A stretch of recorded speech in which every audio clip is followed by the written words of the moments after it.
Well, thank you, Aya. Well, hello, welcome to another trading day right here in Lagos, Nigeria. Definitely, this morning, the rain's not as bad as yesterday morning, so I hope the floods are receding fast and we get some sunlight. But let's get to the top stories that set your agenda now.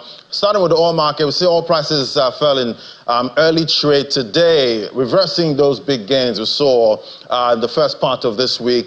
$86.67 a barrel, that's what we have for Brent, down by a big 0.77%. So we're seeing profit-taking from some investors in that market. The U.S. grade, that's also down bigger, 0.86% in early trade this morning. But we know U.S. markets are closed today for the July 4th holiday. Let's get to the FX market. Yesterday, FX liquidity at the NAFEM window depreciated with a total FX turnover contracting by 48% to $114 million. The spot transactions were completed within the 1,445 naira to 1,535 naira range, and we see weakness there, 0.49% for NAFEM, closed at 1,512 naira to the dollar. NAFEX 1,513, just about 1 naira difference there between both markets, also down 0.28%.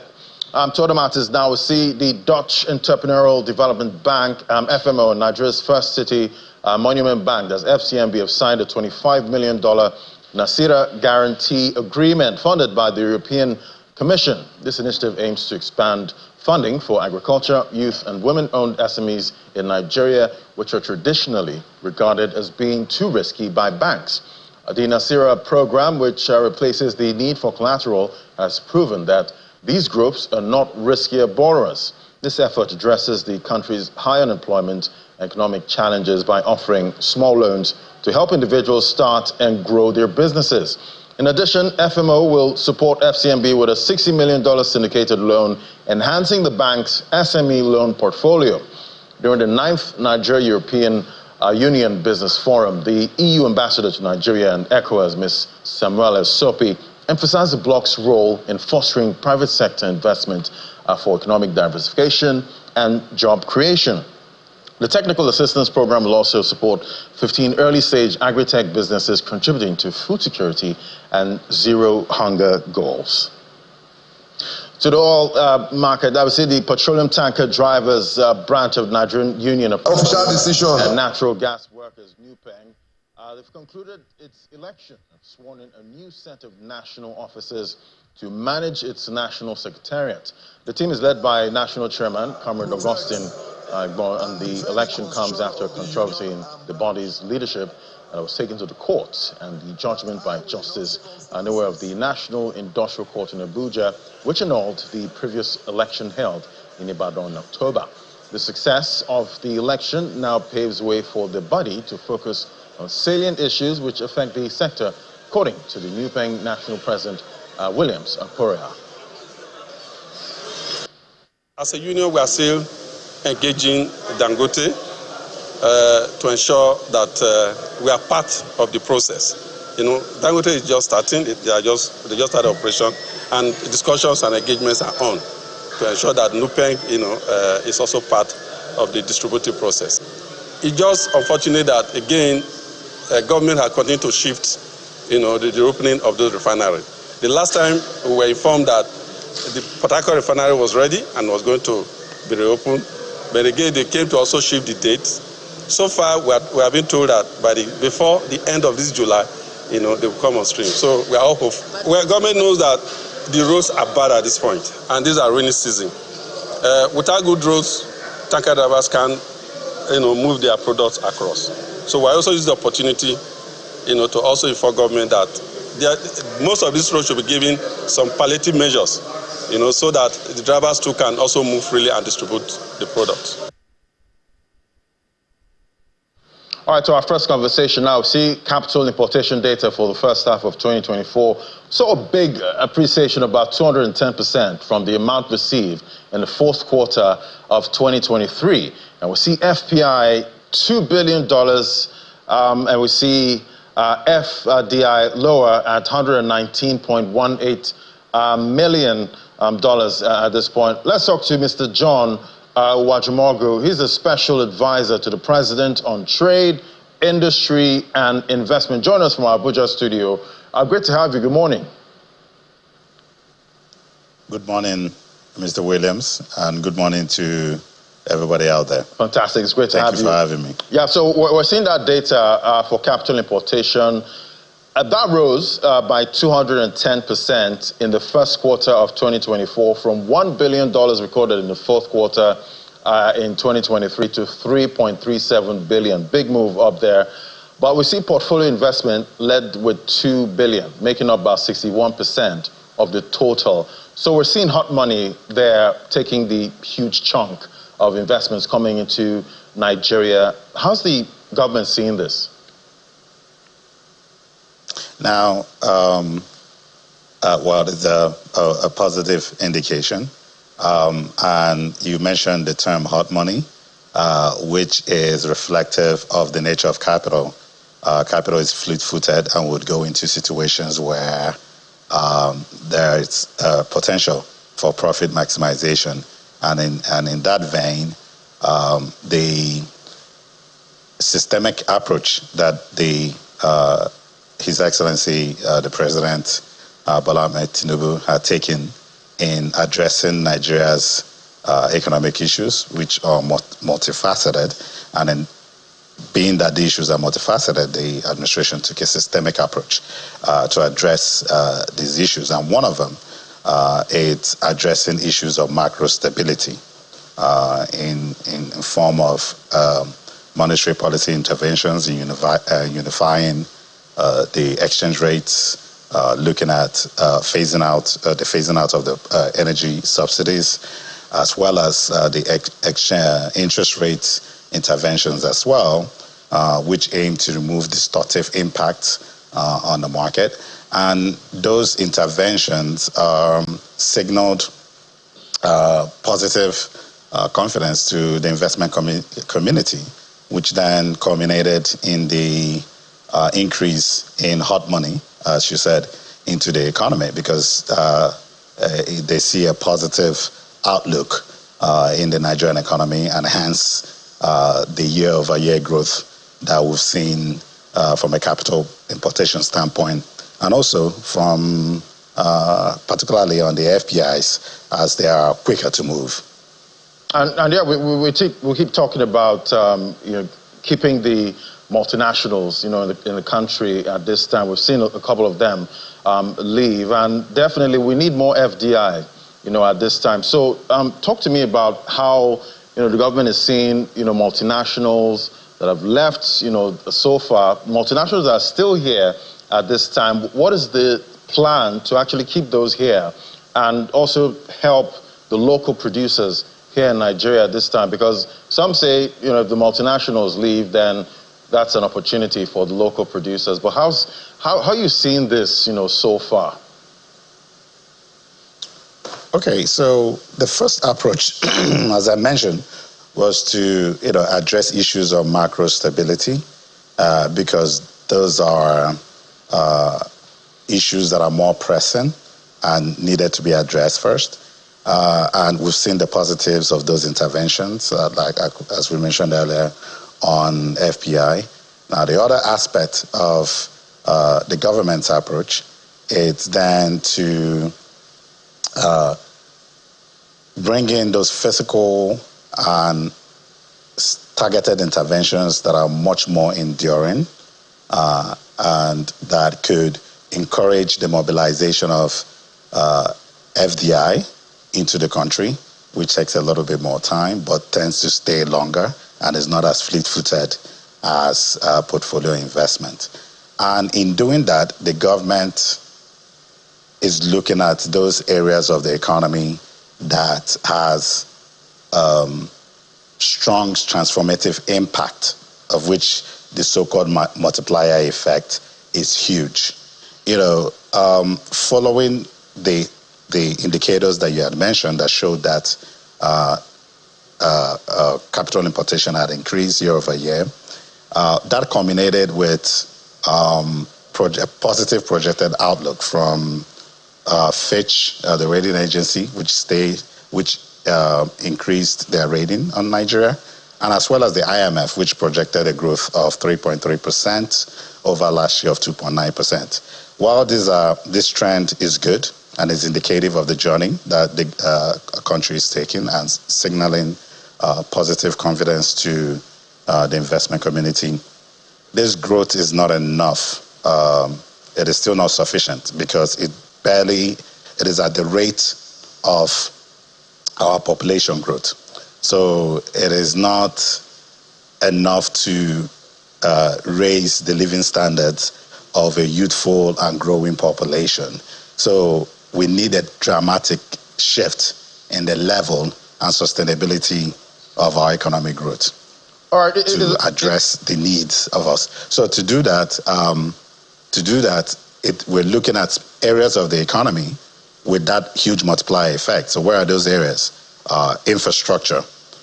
With the announcement of the President's Renewable Hope Infrastructure Fund, which is underpinned by massive economic corridor, backbone logistical investments, seeks to reduce the cost of production, which then it's for manufacturers or industrialists in the country is a positive impact in terms of lowering their cost of production, because cost of transport is one of the huge inputs to one of the huge cost elements that businesses bear.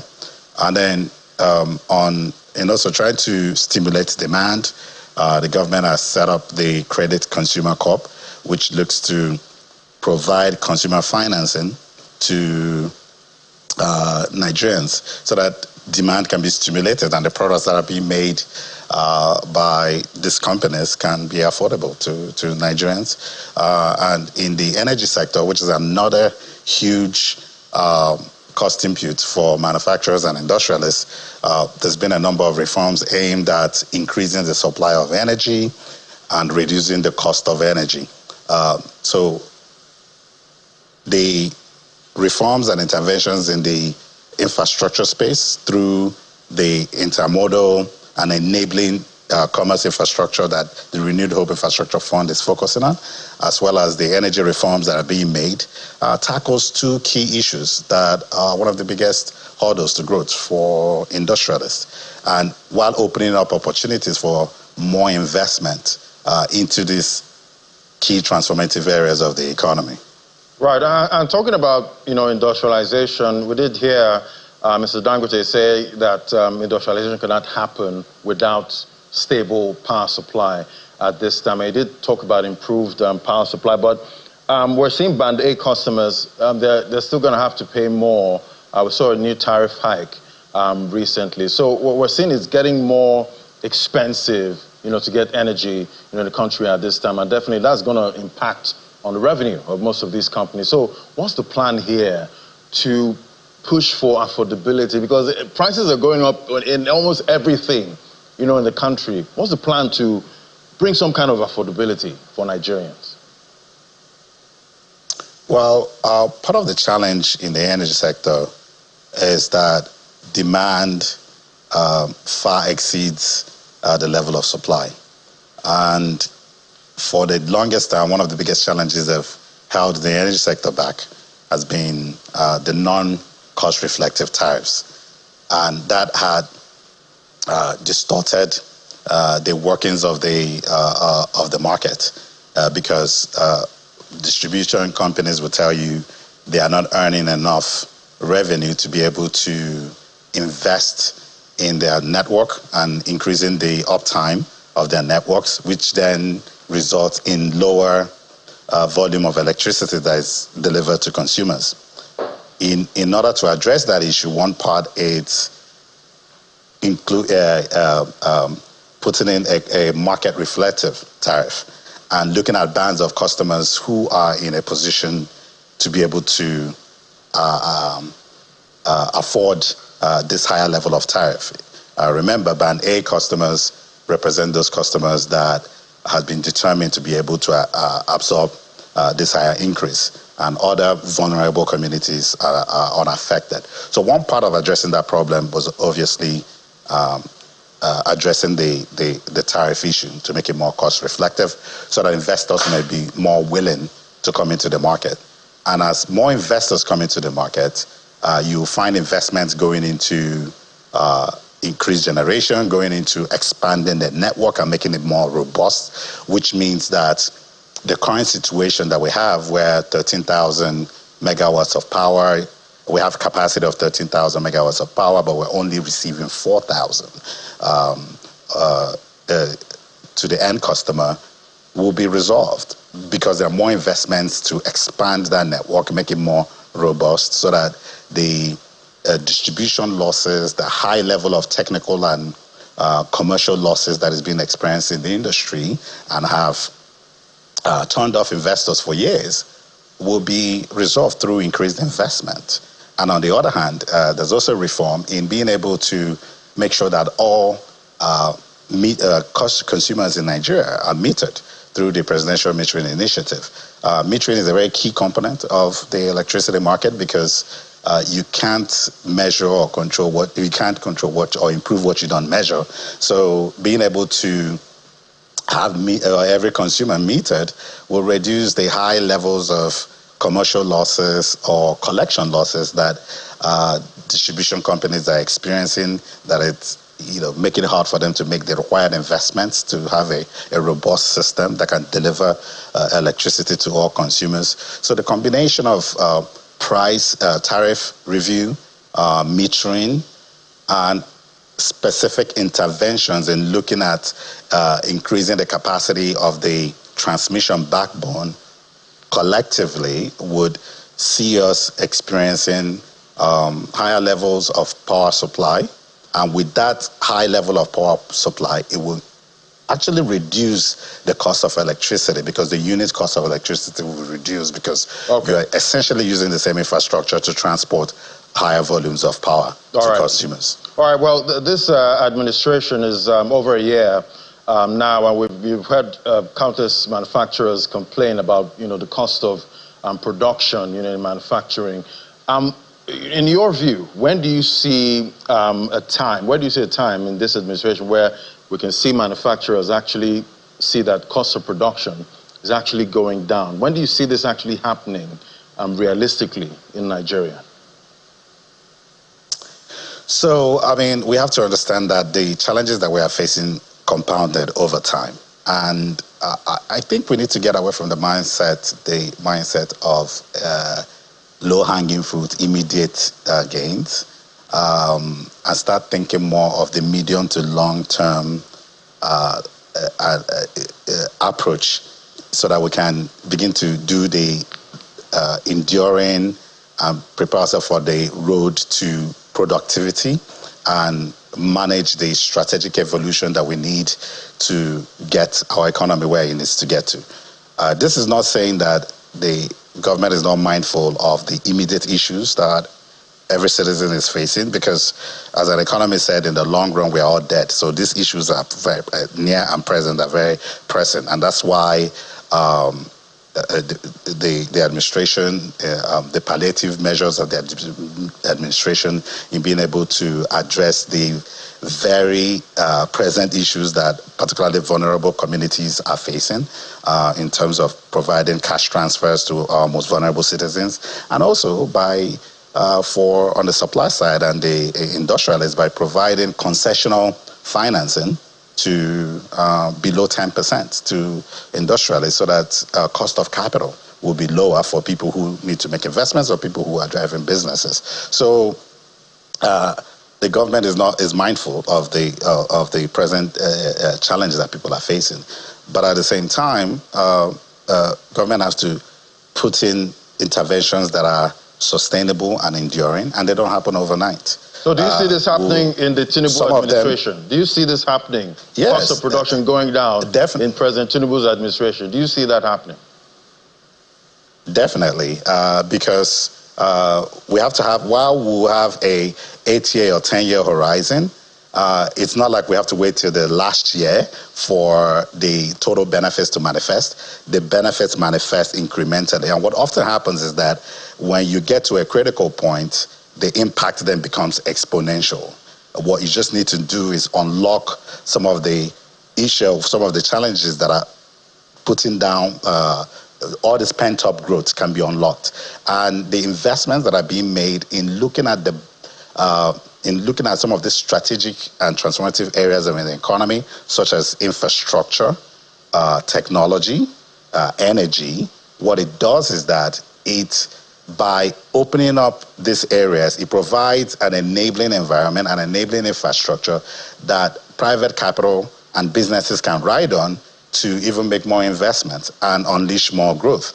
And when you build a road, today, it opens up, while creating linkages between commercial centers, it also provides an evacuation route for businesses to utilize for the free flow of commerce.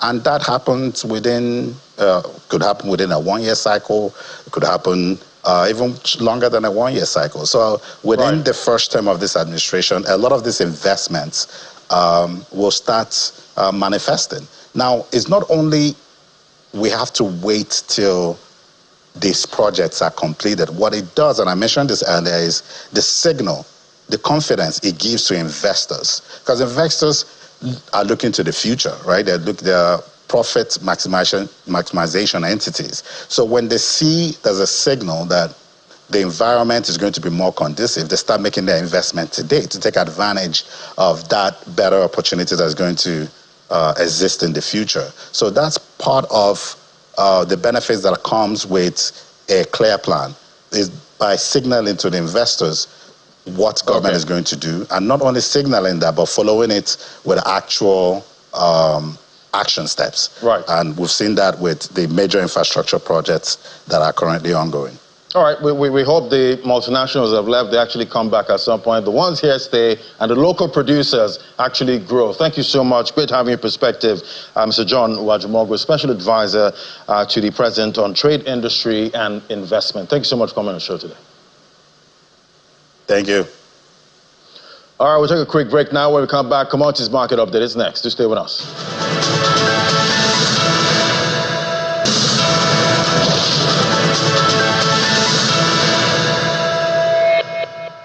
All right, we see oil production in Nigeria has become an Achilles heel for Nigeria's forex inflow, and now the NNPCL has declared a state of emergency on oil and gas production. Join us for this conversation is Dumebi Oluwole, a senior economist with FDC. Join us right here in the studio.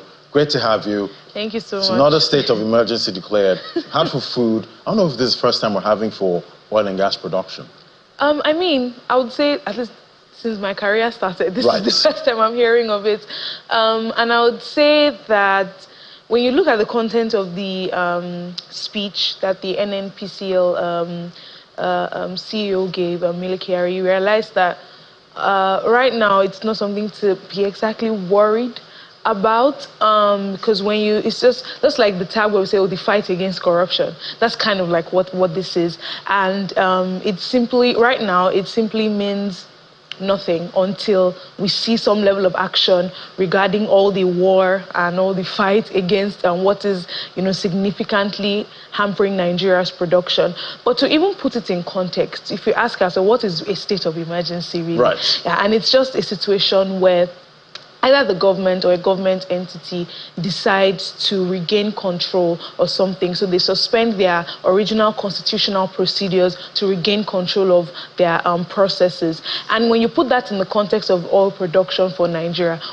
what exactly are we regaining control of right now? And it's just, we need to regain control of our production, of our oil coming out of the ground. And what exactly is stopping? Getting rid of theft. Exactly. So what exactly are the things that are not making this thing happen, which is, all theft and vandalism? And if you even want to look at the part of the players in the oil sector, what exactly is disincentivizing them from bringing in more cash, especially in upstream oil and gas sector?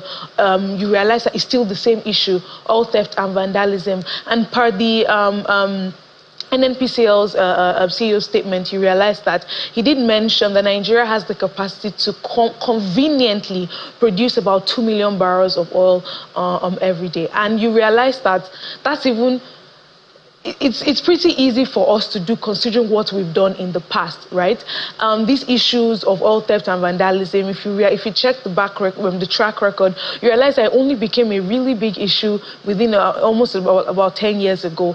And every year, even in our budgets, we now account for it. It has become almost like a constitutional thing that we now account for in Nigeria today.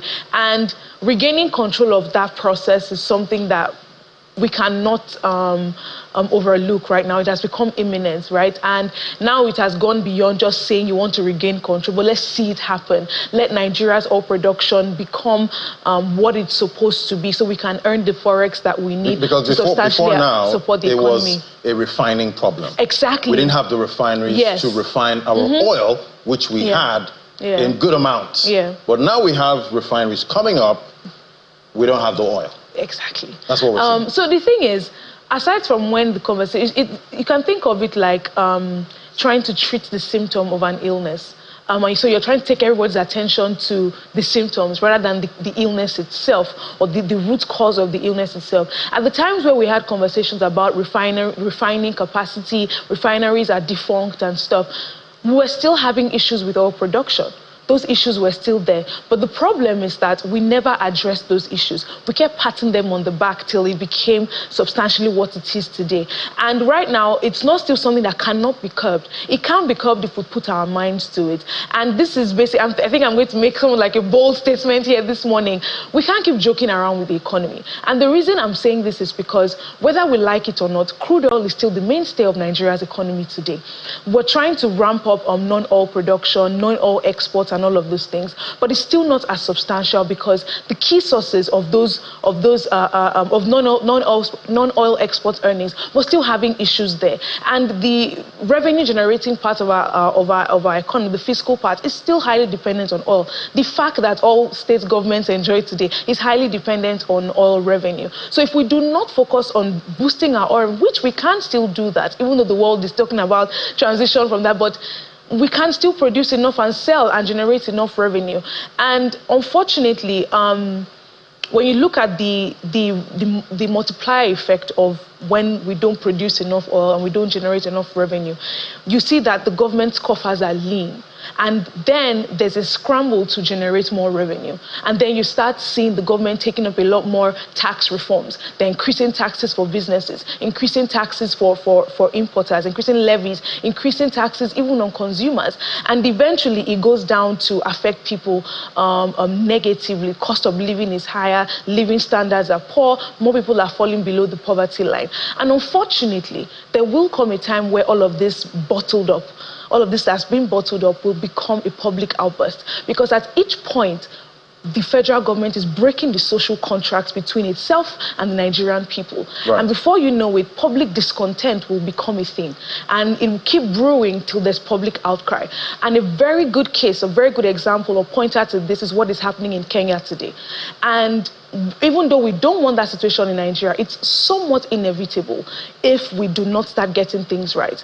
And a very good pointer to this, again, is the fact that we do not see the lean fiscal coffers on how the government is spending. It is one thing to try to generate revenue and build your fiscal space. Right. It's another thing to actually cut down on unnecessary spending. Cut down spending. And we've not seen that. All right, we're definitely hoping for that. And when all the refineries actually come on stream, I hope we don't become an oil importing nation. Hopefully. We keep our fingers crossed. Thank you so much, Tumebi Oluwole. It was great having you. Thank you so much for having me. Thank you. All right, that's it from me on Business Morning. We'll give you a summary of the stock market close later on today. Thanks for watching. I'm Ladi Williams. I hand things back over to the Sunrise Daily team.